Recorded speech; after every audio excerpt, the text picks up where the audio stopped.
هل تعلم أن النبي صلى الله عليه وسلم رزق ب7 أبناء، 3 من الذكور و4 من الإناث؟ أولا القاسم، وهو أكبر أبناء النبي صلى الله عليه وسلم، وبه كان يكنه فيقال أبو القاسم، وقد توفي وهو صغير. ثانيا زينب رضي الله عنها، وهي أكبر بناته، وأسلمت منذ بداية الدعوة، وتوفيت في حياة النبي صلى الله عليه وسلم. ثالثا رقية رضي الله عنها، وكانت زوجة عثمان بن عفان رضي الله عنه، وتوفيت أثناء غزوة بدر. رابعا أم كلثوم رضي الله عنها، تزوجها عثمان بن عفان بعد وفاة أختها رقية، ولذلك لقب عثمان بذي النورين.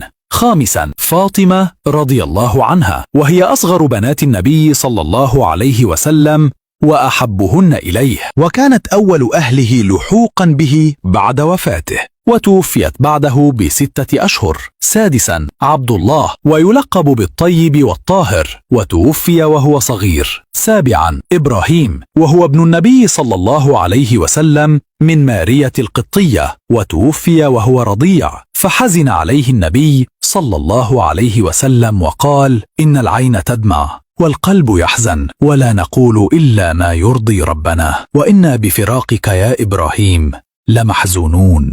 وكان جميع أبناء النبي صلى الله عليه وسلم من السيدة خديجة رضي الله عنها إلا إبراهيم، فإنه من مارية القبطية رضي الله عنها. إذا أتممت المشاهدة علق بالصلاة على رسول الله لتصلك جميع منشوراتنا. نحن بدعمكم نستمر.